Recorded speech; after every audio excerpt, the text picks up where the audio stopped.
बोलिए द्वारिकाधीश भगवान की जय। अथ ध्यानम बंसी विभूषितकरान्नवनीरदाभात् पीताम्बरादरुणबिम्बफलाधरोष्ठात् पूर्णेन्दुसुन्दरमुखादरविन्दनेत्रात् कृष्णात् परं किमपि तत्त्वमहं न जाने। योऽन्तः प्रविश्य मम वाचमिमां प्रसुप्तां सञ्जीवयत्यखिलशक्तिधरः स्वधाम्ना। अन्यांश्च हस्तचरणश्रवणत्वगादीन् प्राणान्नमो भगवते पुरुषाय तुभ्यम्। करारविन्देन पदारविन्दं मुखारविन्दे विनिवेशयन्तं वटस्य पत्रस्य पुटे शयानं बालं मुकुन्दं मनसा स्मरामि। नारायणं नमस्कृत्य नरं चैव नरोत्तमं देवीं सरस्वतीं व्यासं ततो जयमुदीरयेत्। सर्वे भवन्तु सुखिनः, सर्वे सन्तु निरामयाः, सर्वे भद्राणि पश्यन्तु मा कश्चित् दुःखभाग् भवेत्। बोलिए द्वारिकाधीश भगवान की जय। भगवान नाम का संकीर्तन करते हुए व्याख्यानमाला में प्रवेश करते हैं। अधरम मधुरम बदनम मधुरम नयनं मधुरं हसितं मधुरं हृदयं मधुरं गमनं मधुरं मधुराधिपतेरखिलं मधुरं मधुराधिपतेरखिलं मधुरं वचनं मधुरं चरितं मधुरं वसनं मधुरं बलितं मधुरं चलितं मधुरं भ्रमितं मधुरं मधुराधिपतेरखिलं मधुरं मधुराधिपतेरखिलं मधुरं वेणुर्मधुरो रेणुर्मधुरः पाणिर्मधुरः पादौ मधुरौ नृत्यं मधुरं सख्यं मधुरं मधुराधिपतेरखिलं मधुरं मधुराधिपतेरखिलं मधुरं गीतं मधुरं पीतं मधुरं भुक्तं मधुरं सुप्तं मधुरं रूपं मधुरं तिलकं मधुरं मधुराधिपतेरखिलं मधुरं मधुराधिपतेरखिलं मधुरं करणं मधुरं तरणं मधुरं हरणं मधुरं रमणं मधुरं वमितं मधुरं समितं मधुरं मधुराधिपतेरखिलं मधुरं मधुराधिपतेरखिलं मधुरं गुञ्जा मधुरा माला मधुरा यमुना मधुरा बीची मधुरा सलिलं मधुरं कमलं मधुरं मधुराधिपतेरखिलं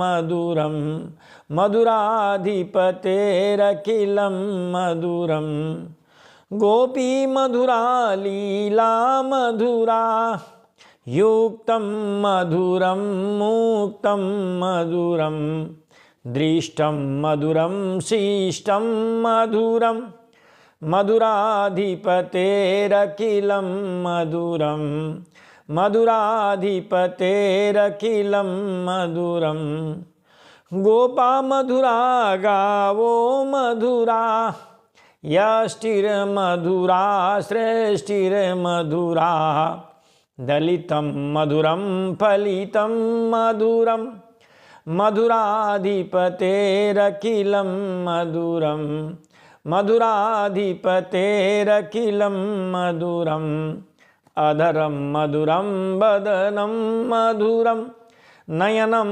मधुरं हसितं मधुरं हृदयं मधुरं गमनं मधुरं मधुराधिपतेरखिलं मधुरं मधुराधिपतेरखिलं मधुरं। बोलिए द्वारिकाधीश भगवान की जय, राजा रामचंद्र भगवान की जय, शंकर भगवान की जय।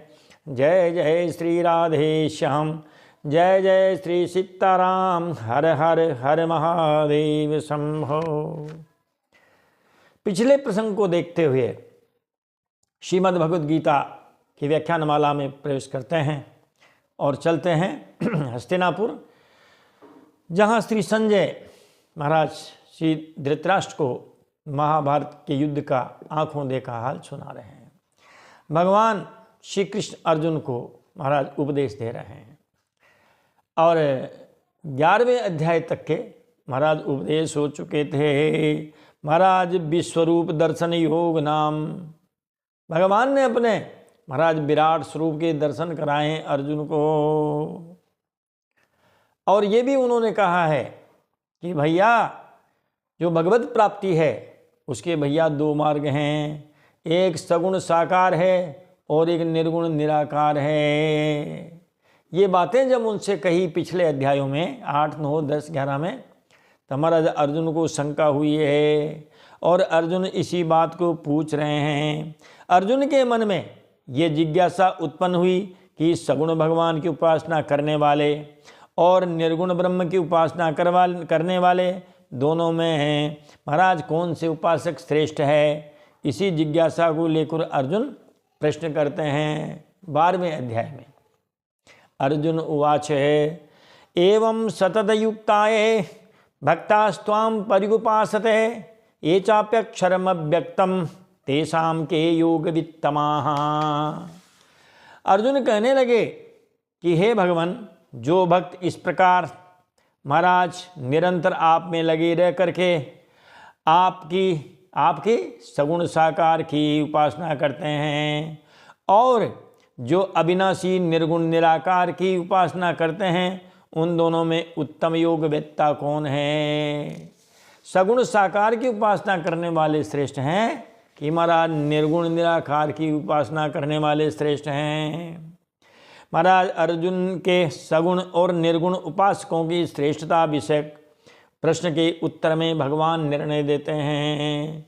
श्री भगवान वाच मय्यावेश्य मनो ये माम नित्ययुक्ता उपासते श्रद्धया पर्योपेतास्ते में युक्ततमा मताः।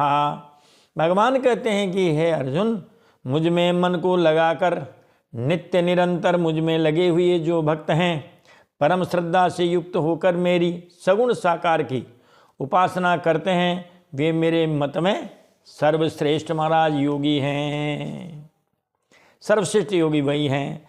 महाराज भगवान ने सगुण उपासकों को सर्वश्रेष्ठ योगी बताया। इस पर यह प्रश्न हो सकता है कि क्या निर्गुण उपासक सर्वथा सर्वश्रेष्ठ योगी नहीं हैं। इसके उत्तर में भगवान कहते हैं ये त्वक्षरम निर्देश्यम अव्यक्तम पर्युपासते सर्वत्र गम चिंत्यम च कूटस्थम अचल ध्रुवम सन्निमेन्द्रिय ग्रामम सन्नियमेन्द्रिय ग्रामम सर्वत्र समबुद्धयः ते प्राप्नुवन्ति मामेव सर्वभूत हिते रताः। हे अर्जुन, और जो अपने इंद्रिय समूह को भली भांति वश में करके चिंतन में न आने वाले, सब जगह परिपूर्ण, देखने में न आने वाले, निर्गुण निराकार, वो देखने में, ये निर्गुण निराकार की विशेषता बता रहे हैं भगवान कि जो चिंतन में न आने वाले, सब जगह परिपूर्ण, कण कण में और देखने में न आने वाले, निर्विकार, अचल, ध्रुव, अक्षर ब्रह्म और अव्यक्त की तत्परता से उपासना करते हैं, वे प्राणी मात्र के हित में प्रीति रखने वाले और सब जगह समबुद्धि वाले मनुष्य मुझे ही प्राप्त होते हैं। गोस्वामी जी महाराज ने बहुत अच्छी एक चौपाई लिखी महाराज।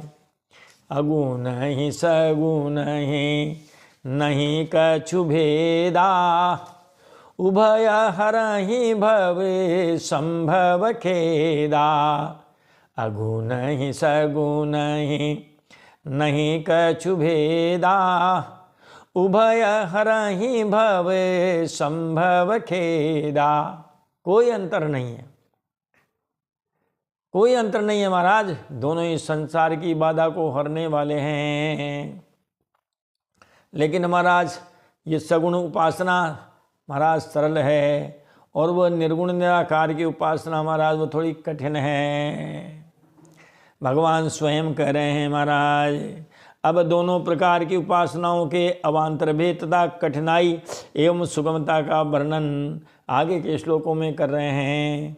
क्लेशो अधिकतरस्तेषां अव्यक्तासक्त चेतसाम, अव्यक्ता ही गतिर दुखम देहवद्भिरपारवाप्यते।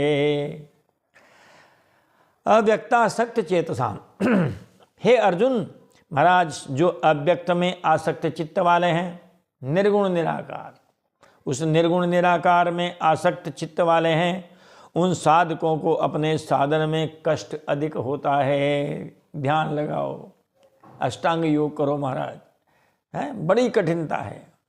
और जो है और देहाभिमानियों के द्वारा अव्यक्त विषय गति कठिनता से प्राप्त होती है। देहाभिमानी जो व्यक्ति हैं, मैं और मेरे पर ही जो आश्रित हैं, उनके महाराज वो इंद्रियां उनको वहाँ लगने नहीं देती है। लोग गोस्वामी तुलसीदास जी के एक दो चौपाई सुना देते हैं आपको। कहते हैं महाराज कहत कठिन, निर्गुण निराकार कहने में बड़ा कठिन है महाराज, समझाने में। आप किसी से को निर्गुण निराकार समझाने लगो तो महाराज समझाना कठिन है, और समुझत कठिन है, समझने में भी कठिन है। साधत कठिन विवेक, और महाराज जब साधन करते हैं तो महाराज वो भी बड़ा कठिन है। हो ही गुणाक्षर न्याय जो, फिर अगर मान लो संयोग बस उस निर्गुण ब्रह्म की प्राप्ति हो भी गई तो महाराज पुनि प्रत्युह अनेक, फिर उसको बचाए रखने में महाराज बहुत सारे कष्ट ही कष्ट हैं। क्योंकि वो कभी भी महाराज जो ज्ञानी है ना, वो महाराज स्खलित हो सकता है, गिर सकता है, क्योंकि हमारी इंद्रियां बड़ी प्रबल है। इंद्री द्वारे झरोखा नाना, तह तह सूर बैठे करिथाना। इंद्री द्वारे झरोखा नाना, तह तह सूर बैठे करिथाना। महाराज ये जो हमारी इंद्रियां हैं, वो इंद्रियां क्या है? हृदय रूपी घर के महाराज सारे कई झरोके हैं। आप उन झरोकों की खिड़की को बंद कर दोगे तो हवा अंदर नहीं आएगी, और ज्यों ही खिड़की खुली तो ही महाराज हवा अंदर आएगी। और हवा अगर अंदर आई, आपने ज्ञान का दीपक जला रखा है तो महाराज वो हवा उस ज्ञान के दीपक को बुझा देगी। इसीलिए कह रहे हैं इंद्री द्वारे झरोखा नहाना। जो हमारा हृदय रूपी घर है, उस हृदय रूपी घर की ये इंद्रियां रूपी दरवाजे हैं। नाना कई प्रकार की हैं, 5 तो हैं ही सही, मन को ही मान लीजिए। अड्डा जमा करके बैठे हैं, सभी जगह अपना अपना अड्डा जमा करके बैठे हैं। आवत देखें विषय बयारी, ते हठ देही कपाट उघारी। आवत देखें विषय बयारी, ते हट देही कपाट उघारी। जब हवा आती है महाराज, उन विषयों की जब हवा आती है, उनको जब ये देखती है तो देखते ही महाराज ये क्या करती है, जबरदस्ती वो किवाड़ खोल देती है। जो दरवाज़ा लगा हुआ है, उस विवेक का, ज्ञान का जो दरवाज़ा लगा हुआ है, उस दरवाजे को महाराज ये खोल देती है। अब खोलते क्या हुआ? जब सो प्रभंजन उरे गृह जाई, तब ही दीप भी ज्ञान बुझाई। जब सो प्रभंजन उरे गृह जाई, तब ही दीप भी ज्ञान बुझाई। जब वह हवा महाराज उन दरवाज़ों में होकर अंदर आती है घर में, महाराज जो दीपक लगा हुआ है विज्ञान रूपी दीपक, महाराज उस विज्ञान रूपी दीपक को क्या करती है महाराज बुझा देती है। इसीलिए यहाँ भगवान कहते हैं कि हे अर्जुन, अव्यक्त में आसक्त चित्त वाले उन साधकों को अपने साधन में कष्ट अधिक होता है। समझना कठिन, समझाना कठिन, साधन कठिन, सब कठिन। और जो है जो देहाभिमानी है, जो मैं और मेरे का जिनको महाराज जो है और जो है घमंड है, ऐसे लोगों की इंद्रियां बड़ी चंचल होती है, मन चंचल होता है। कभी इंद्रियां मन को भगा के ले जाती है और कभी मन इंद्रियों को भगा के ले जाता है। तो ऐसे लोगों की गति कठिनता से प्राप्त की जाती है। ऐसे लोगों को इस निर्गुण ब्रह्म की जो उपासना है महाराज वो कठिन है। भगवान के भक्त बनो तो बस आनंद ही आनंद है। सुनु मुनि तो ही कहूँ सहरोसा, भजई जमोहि तजी सकल भरोसा। ये सगुण साकार है।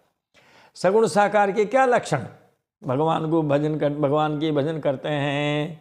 सुनु मुनि तो ही कहूँ सहरोसा, भजहि जमोहि तजी सकल भरोसा।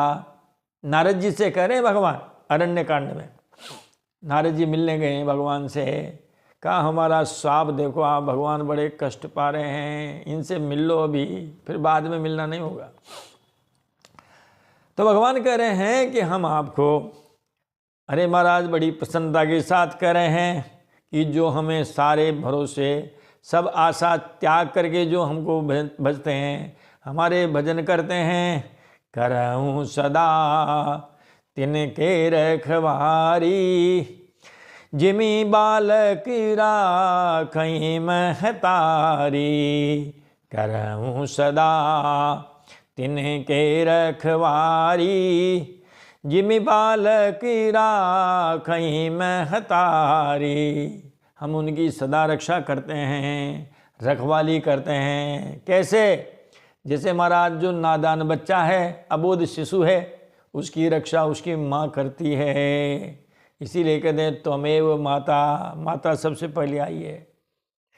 जैसे माँ अपने बच्चे की रखवाली करती है महाराज, ऐसे ही हम भी उस मेरे भक्त की रक्षा करते हैं।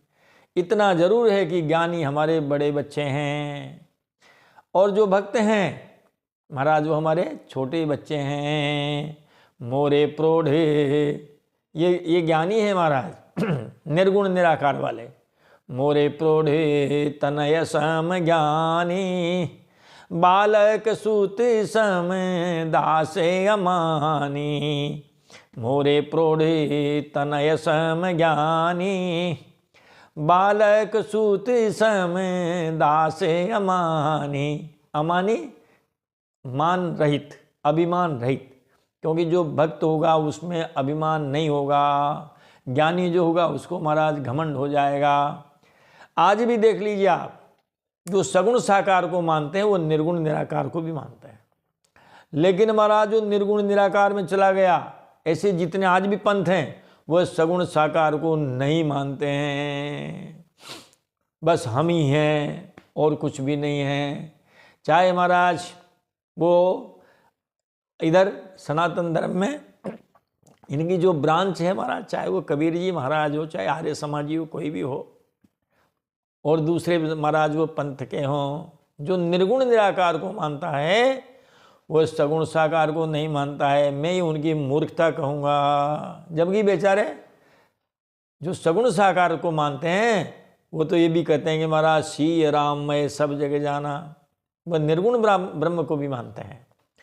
यदि वो भी इनको मान ले तो आज ये निर्गुण सगुण का तो टंटा ही मिट जावे। गोस्वामी जी ने तो कही दिया, अगुण ही सगुण ही नहीं कछु भेदा, उभय भरहि भव संभव खेदा। अरे महाराज जो बच्चा होगा वही तो जवान होगा और वही तो महाराज प्रौढ़ होगा। अगर ये प्रौढ़ तनय हैं तो प्रौढ़ तनय क्या शिशु पहले नहीं रहे होंगे? पहले शिशु रहे होंगे महाराज, फिर किशोर बने होंगे, युवा होंगे हुए होंगे, और फिर जाके प्रौढ़ हुए होंगे। मोरे प्रौढ़ तनय सम ज्ञानी, बालक सूत सम दास अमानी। मेरे जो दास हैं वो बालक जैसे हैं। अब भगवान आगे कह रहे हैं अर्जुन से कि अर्जुन मेरी प्राप्ति के कितने साधन हैं जो मैं तुम्हें बताता हूँ। ये तो सर्वाणि कर्माणि मयि सन्न्यस्य मत्परा, अनन्येनैव योगेन मां ध्यायन्त उपासते। हे अर्जुन, जो संपूर्ण कर्मों को मेरे अर्पण करके, हर काम कृष्णार्पणमस्तु, भगवद अर्पणमस्तु, मेरे परायण होकर अनन्य योग से, समत्व योग बुद्धि से मेरा ही ध्यान करते हुए मेरी उपासना करते हैं।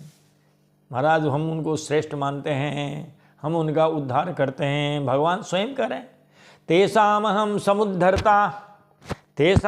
समुद्धर्ता मृत्यु संसार सागरात्, भवामि न चिरात् पार्थ मय्यावेशित चेतसाम।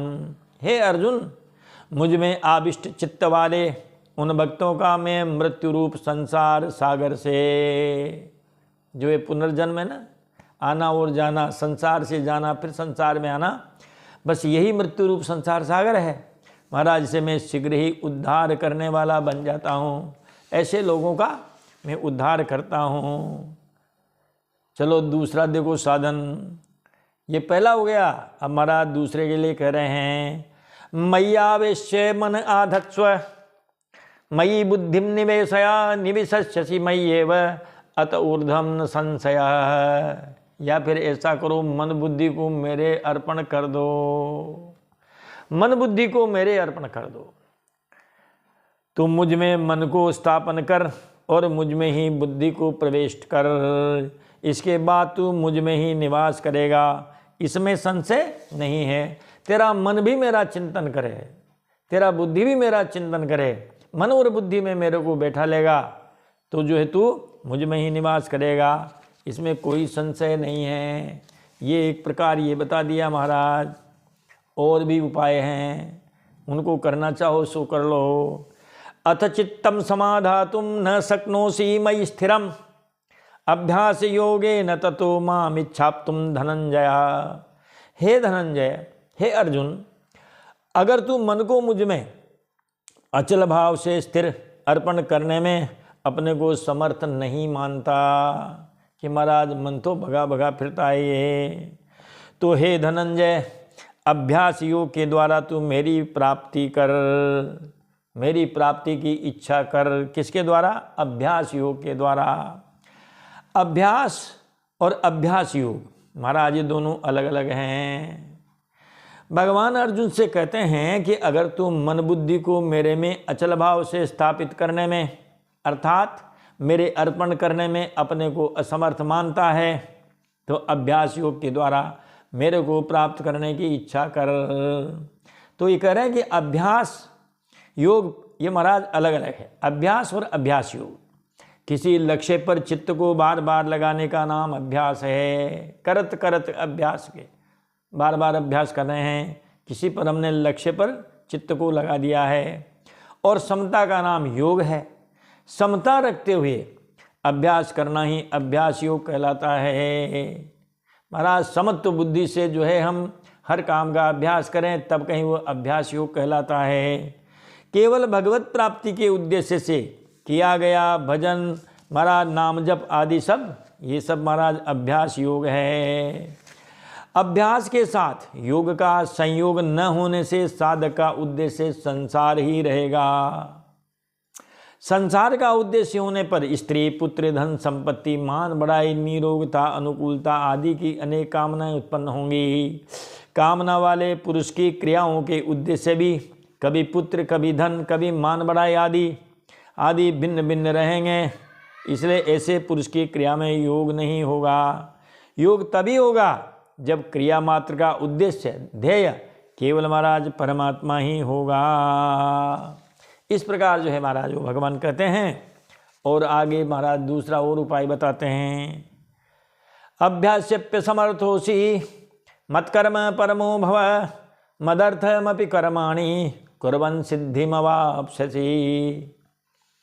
हे अर्जुन, अगर तू अभ्यास योग में भी अपने को असमर्थ पाता है, समर्थ बुद्धि रूप जो अभ्यास है, यदि उसमें भी अगर तू अपने आप को असमर्थ पाता है तो मेरे लिए कर्म करने के परायण हो जा।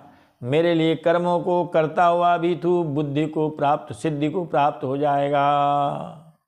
ये कह रहे हैं भगवान कि अगर तू अभ्यास योग में भी अपने को असमर्थ पाता है तो मेरे लिए कर्म करने के परायण हो जा, सब हमारे अर्पण कर दो। मेरे लिए कर्मों को करता हुआ भी तू सिद्धि को प्राप्त हो जाएगा। भगवान कहते हैं कि अगर तू अभ्यास योग में भी असमर्थ है तो केवल मेरे लिए ही संपूर्ण कर्म करने के परायण हो जा। तात्पर्य यह है कि संपूर्ण कर्मों में वर्णाश्रम धर्मानुसार शरीर निर्वाह और आजीविका संबंधी लौकिक एवं भजन, ध्यान, नाम जप आदि पारमार्थिक कर्मों का उद्देश्य सांसारिक भोग और संग्रह न होकर एकमात्र भगवत प्राप्ति ही हो। जो कर्म भगवत प्राप्ति के लिए भगवत आज्ञा अनुसार किए जाते हैं उनको मत कर्म कहते हैं। जो साधक इस प्रकार कर्मों के परायण हैं वे मत कर्म परायण हैं कहे जाते हैं। साधक का अपना संबंध भी भगवान से हो और कर्मों का संबंध भी भगवान के साथ रहे, तभी मत कर्म परायणता सिद्ध होगी।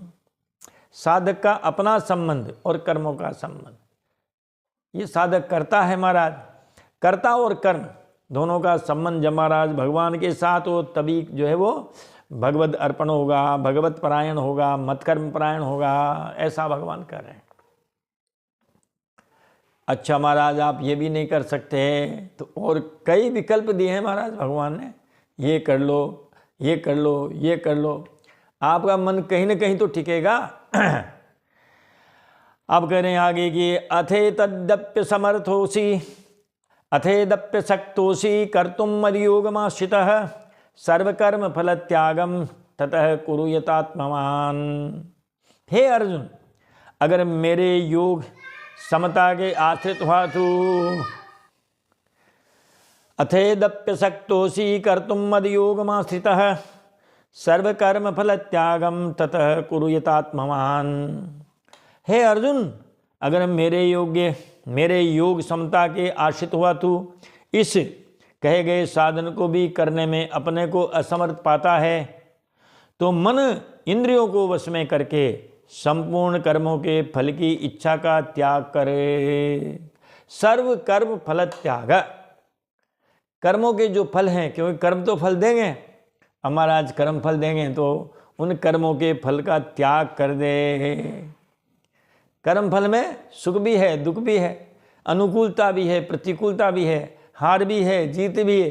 महाराज जो है आप तो कह दीजिए अब सौंप दिया सब इस जीवन का, सब भार तुम्हारे हाथों में, सब भार तुम्हारे हाथों में, हे जीत तुम्हारे हाथों में और हार तुम्हारे हाथों में और हार तुम्हारे हाथों में।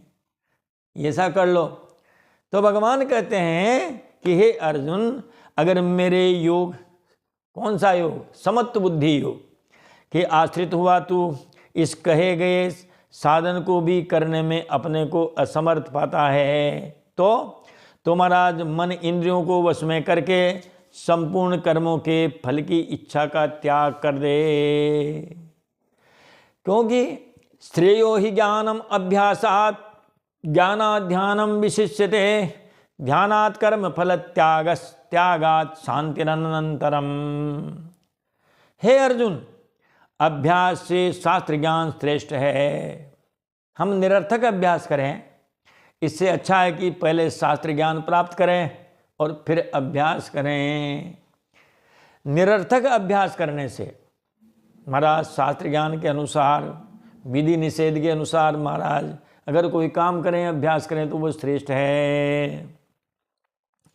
हम तो कहते हैं कि शास्त्रीय ज्ञान श्रेष्ठ है, अभ्यास से महाराज जो है सामान्य ज्ञान भी श्रेष्ठ है। अगर आप महाराज कहीं जा रहे हैं, आपको मार्ग का पता नहीं है और आप गाड़ी चलाए जा रहे हैं तो जाना कहाँ और पहुंच जाएंगे कहाँ। इसीलिए महाराज पहले उस स्थान का ज्ञान प्राप्त कीजिए, तब ज्ञान जब प्राप्त हो जाए, यहाँ से इतनी दूर है, इस दिशा में है, ये रूट जाएगा, तब कहीं आप उस गाड़ी का अभ्यास कीजिए, उसको चलाइए। फिर अब ज्ञान ही नहीं है, अभ्यास किए जा रहे हैं तो अभ्यास बेकार हो जाएगा। बिना ज्ञान के अभ्यास बेकार है। अब महाराज शास्त्र ज्ञान से ध्यान श्रेष्ठ है। ज्ञानाध्यानम विशिष्यते, ज्ञान से ध्यान श्रेष्ठ है। महाराज जब हम पढ़ाते थे क्लास में, 11वीं 12वीं के बच्चे होशियार होते हैं, तो पढ़ाने से पहले महाराज हम ये पंक्ति उस ब्लैक बोर्ड पर लिख दिया करते थे, श्याम पट्ट पर। जैसे लिखते ना, कोई भी काम करे श्री गणेशाय नमः, ऐसे हम भी ऐसे श्री गणेशाय नमः करते थे। अपना चौक लिया, डस्टर लिया, जब पढ़ाने लगे तो महाराज ऊपर लिखते थे ज्ञानाध्यानम विशिष्यते और नीचे लिख देते थे श्रीमद् भगवद गीता। तो बच्चे हमसे पूछते थे, गुरुजी ये क्या लिख दिया आपने? हमने कहा बेटा ये गीता जी का वाक्य है और इसके बिना पढ़ना और पढ़ाना सब बेकार। क्या मतलब है गुरुजी इसका? हमने कहा भैया गीता जी ये कहती है कि ज्ञान से ध्यान बड़ा है। ये तो ज्ञान है कि मैं पढ़ा रहा हूँ, तुम पढ़ रहे हो, लेकिन यदि मेरा ध्यान पढ़ाने में नहीं है, इधर उधर है, तो मैं ठीक से नहीं पढ़ा पाऊँगा।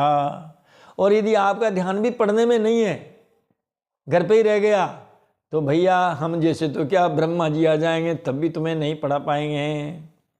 इसीलिए ज्ञानाध्यानम विशिष्यते है, ये मैं समझता हूँ कि बहुत उपयोगी वाक्य है।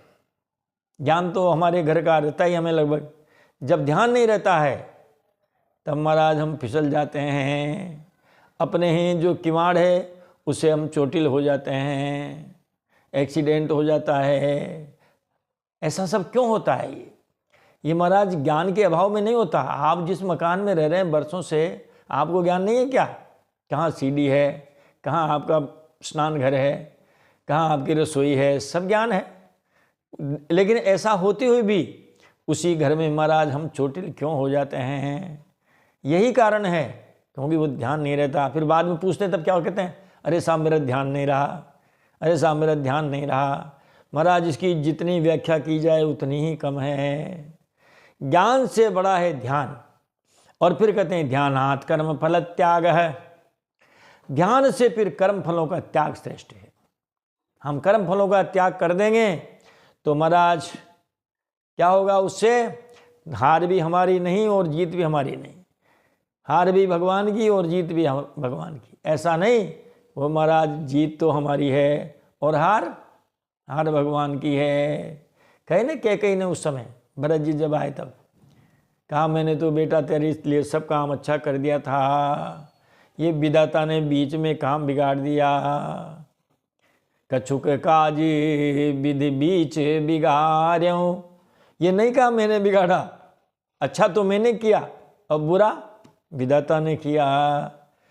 कछुक काज विधि बीच बिगाड़्यों, भूपति सूर्यपति पुरे पग धार्यों, भूपति सूर्यपति पुरे पग धार्यों, कछुक काज विधि बीच बिगाड़्यों। तुम्हारा जैसा नहीं चलेगा। छोड़ना है तो पूरा ही छोड़ो और लेना है तो पूरा ही लो। त्यागा शांतिरनंतरम। महाराज ये भी हमें बड़ा अच्छा श्लोक लगता है। गीता जी में से 700 श्लोकों में से लगभग महाराज 100-150 जो श्लोक हैं वो हमें कंठस्थ हैं, जो हमको बड़े अच्छे लगे वो महाराज हमने याद कर लिए। ये श्लोक भी हमें याद है। श्रेयो हि ज्ञानम अभ्यासात् ज्ञानाध्यानम विशिष्यते, ध्यानात् कर्म फल त्याग है, त्यागात् शांतिरनंतरम, त्यागात् अनंतरम शांति। त्याग से महाराज तत्काल ही परम शांति प्राप्त हो जाती है। लड़ाई झगड़े परिवार में जो हो जाते हैं महाराज, वो क्या होता है? संग्रह के लिए होता है। त्याग करो तो महाराज तत्काल शांति है। संग्रह में शांति नहीं है, त्याग में शांति है। इसीलिए भैया तू क्या कर, सारे कर्म फलों का त्याग कर दे। इस प्रकार भगवान अर्जुन को महाराज उपदेश दे रहे हैं। अब ऐसा कर लोगे तो तुम्हें क्या मिलेगा? कहते हैं भैया तुम्हें हमारी भक्ति मिलेगी, और जो ऐसा भक्त है वही हमको प्रिय है। अद्वेष्टा सर्वभूतानां मैत्रः करुण एव च निर्ममो निरहंकारः समदुःख सुख क्षमी संतुष्टः सततं योगी यतात्मा दृढ़ निश्चयः मय्यर्पितमनो बुद्धिर् यो मद्भक्तः समे प्रियः। हे अर्जुन, सब प्राणियों में देश भाव से रहित और मित्र भाव वाला तथा दयालु भी और ममता रहित, अहंकार रहित, सुख दुख की प्राप्ति में सम, क्षमाशील, निरंतर संतुष्ट योगी, शरीर को वश में किए हुए, दृढ़ निश्चय वाला, मुझ में अर्पित मन बुद्धि वाला जो मेरा भक्त है वह मुझे प्रिय है। उसमें इतने गुण आ जाएंगे। जब इतने गुण आ जाएंगे तो महाराज ऐसा जो भक्त है, ऐसा भक्त महाराज हमें बहुत प्रिय है। भगवान आगे भी कहेंगे हमें कौन सा भक्त प्रिय है। पहली बात तो कहते हैं महाराज सब प्राणियों में द्वेष भाव से रहित है और सब में मित्र भाव वाला है, दयालु है, ममता रहित है, अहंकार रहित है, सुख दुख की प्राप्ति में सम है, क्षमाशील है, निरंतर संतुष्ट है, योगी है, शरीर को वश में किए हुए है, दृढ़ निश्चय वाला है, मुझ में महाराज अर्पित मन बुद्धि वाला जो मेरा भक्त है वह मुझे बहुत ही प्रिय है। और कहते हैं जो सिद्ध भक्त है महाराज उनके लक्षणों का दूसरा प्रकरण जिसमें भगवान ने 6 लक्षण बताए हैं। यस्मान्नो द्विजते लोको लोकान्नो द्विजते च यः हर्षामर्षभयोद्वेगैर् मुक्तो यह सच में प्रियः। ये श्लोक भी हमें याद है महाराज। ये बहुत अच्छा श्लोक। कहते हैं जियो और जीने दो।